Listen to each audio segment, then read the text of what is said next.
வணக்கம் நண்பர்களே. இன்றைக்கு வந்து நாங்கள் இது சம்மந்தமாக கதைக்க போகிறோம்னு சொன்னால் சமூக வலைத்தளத்தில் குறிப்பாக ஃபேஸ்புக்லேயும் சரி யூடியூப்லேயும் சரி ஒரு விஷயத்தை வந்து திரும்ப திரும்ப பார்க்கக்கூடிய மாதிரி இருந்தது. ஃபேஸ்புக்லாம் நிறைய பேர் வேர்ல்டில் வந்து இது சம்மந்தமான விஷயங்கள் வந்து எழுதியிருந்தாங்க. இது சம்மந்தமான காணொலிகள் ஷேர் பண்ணியிருந்தாங்க.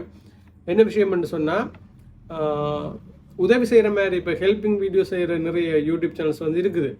அந்த யூடியூப் சேனல் சம்மந்தமாக ஒரு கருத்துக்கள் வந்து எழுதப்பட்டிருந்தது. அதாவது உதவி செய்கிற வீடியோ செய்கிற யூடியூப் சேனல்ஸ் எல்லாம் கள்ளர்கள் என்ற மாதிரி, வெளிநாட்டிலேருந்து காசை வேண்டிட்டு ஏமாத்துறாங்க, யூடியூப் சேனல்ஸ் எல்லாம் கள்ளர்கள் என்றெல்லாம் நிறைய பேர் வந்து எழுதியிருந்தாங்க.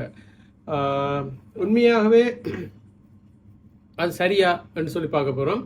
அடுத்தது, அதாவது அப்படி எழுதுறது சரியான்னு சொல்லி பார்க்க போகிறோம். அடுத்த விஷயம் என்னென்னு சொன்னால், ஒரு யூடியூப் தளத்தில் வந்து நான் பேர் குறிப்பிடையில் ஒரு யூடியூப் தளத்தில் ஒரு காணொலி ஒன்று பார்த்துருந்தேன். அதில் குறிப்பிட்டிருந்த விடயம் வந்து என்னென்னு சொன்னால், அனுர அலை வீசியது, பிறகு அனுர சுனாமி வீசியதுன்னு சொல்லி, பிறகு இப்போ ஒரு விஷயம் வந்து குறிப்பிட்டிருந்தார்.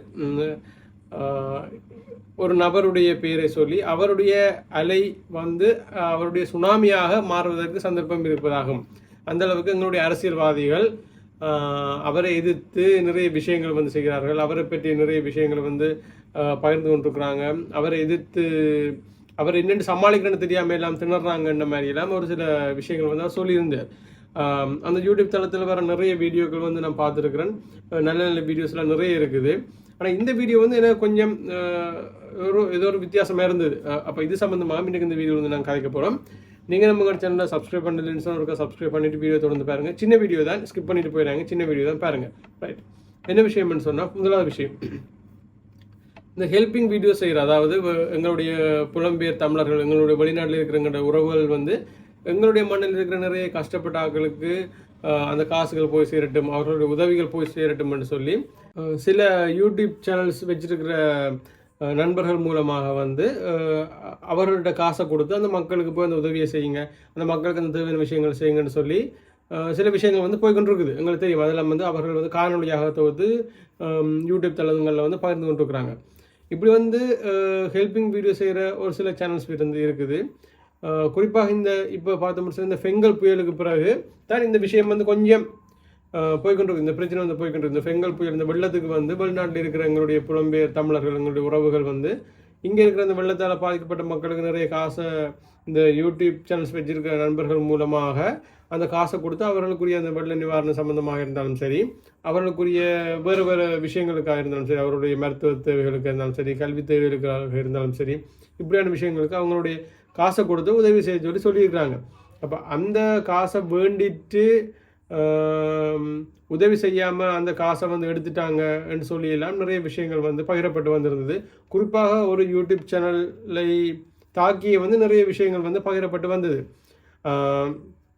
இப்போ அவர் அந்த யூடியூப் சேனல் வச்சிருக்கிற அண்ணா வந்து அதை எடுத்தேரா, இல்லாட்டி வேறு யூடியூப் சேனல்ஸ் வச்சிருக்கிறவங்க அதை எடுக்கிறாங்களா, அது என்ன மாதிரி போகுது என்ற விஷயம் பற்றி நான் கதைக்க போகிறதில்லை. ஆனால் இந்த எழுதப்படுகின்ற விஷயம் வந்து என்னவா இருக்குன்னு சொன்னால், யூடியூப் சேனல்ஸ் வச்சிருக்கிற ஆட்கள் எல்லாரும், இந்த ஹெல்பிங் வீடியோ செய்கிற யூடியூப் சேனல்ஸ் வச்சிருக்கிற எல்லாருமே வந்து கள்ளர்கள், எல்லாருமே திருடர்கள் என்று சொல்லி எழுதப்பட்டு நிறைய பேர் ஃபேஸ்புக் போல் வந்து பார்த்துருக்குறேன்.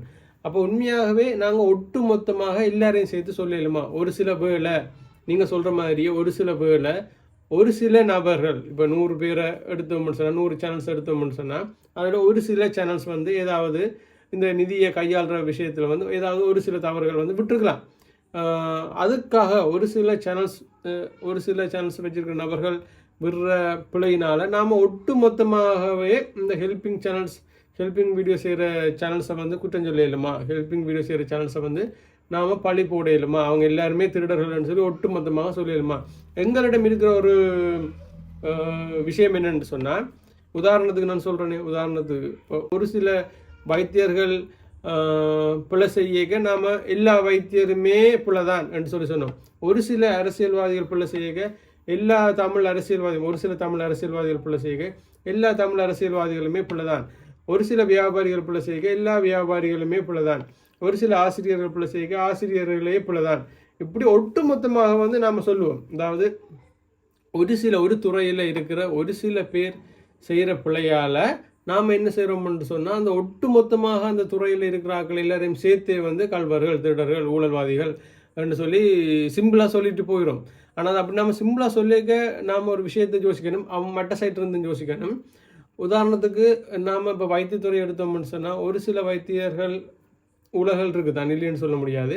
ஒரு சில வைத்தியர்கள் செய்கிற ஊழலால் நாம் ஒட்டு மொத்தமாக எல்லா வைத்தியருமே ஊழல்வாதிகள், மருத்துவத்துறையே ஊழல் துறை தான் என்று சொல்ல முடியாது.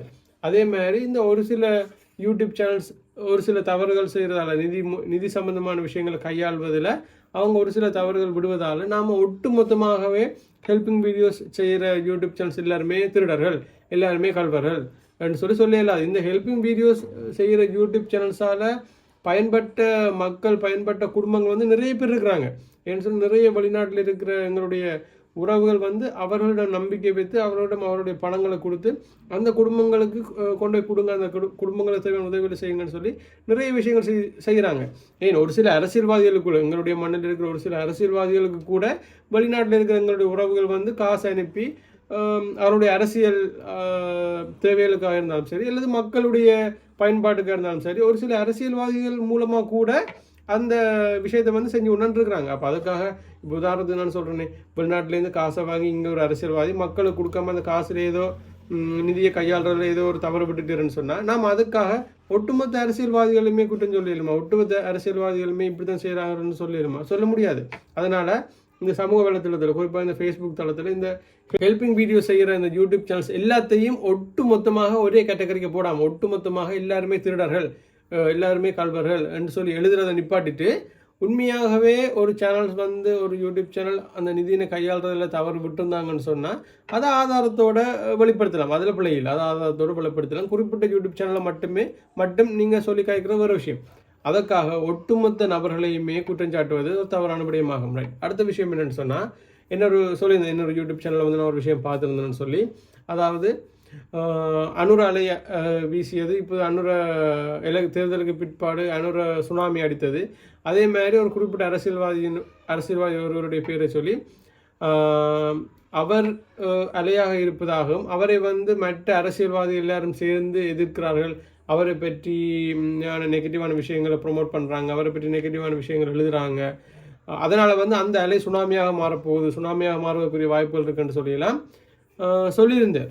உண்மையாகவே நாம் எங்களுடைய அரசியல்வாதிகள், எங்களுடைய தமிழ் அரசியல்வாதிகளை ஒட்டுமொத்தமாக இதே விஷயம் தான், சேம் தான், அந்த ஹெல்பிங் வீடியோ செய்கிற யூடியூப் சேனல்ஸ் எல்லாரையும் ஒட்டுமொத்தமாக நாங்கள் திருடர்கள்னு சொன்ன மாதிரி ஒட்டுமொத்தமாகவே எங்களுடைய தமிழ் அரசியல்வாதிகள், எங்களுடைய தமிழ் அரசியல் தலைவர்களை வந்து ஒட்டுமொத்தமாகவே நாம் பிள்ளையானவர்னு சொல்ல முடியுமா? அந்த ஒரு அரசியல்வாதியை மட்டும் நாம் நல்லவர் என்று சொல்லிக்கொண்டு மிச்ச எல்லா அரசியல்வாதிகளுமே பிள்ளையானவர்னு சொல்லிடுமா? இல்லாட்டி அந்த ஒரு அரசியல்வாதி தான் மக்களுக்காக சேவையாற்றுகிறார், மிச்ச அரசியல்வாதிகள் எல்லாருமே மக்களுக்காக சேவையாற்றவில்லை, மக்களுக்கு ஊழல் செய்கிறார்கள் என்று சொல்லிடுமா? சொல்ல முடியாது.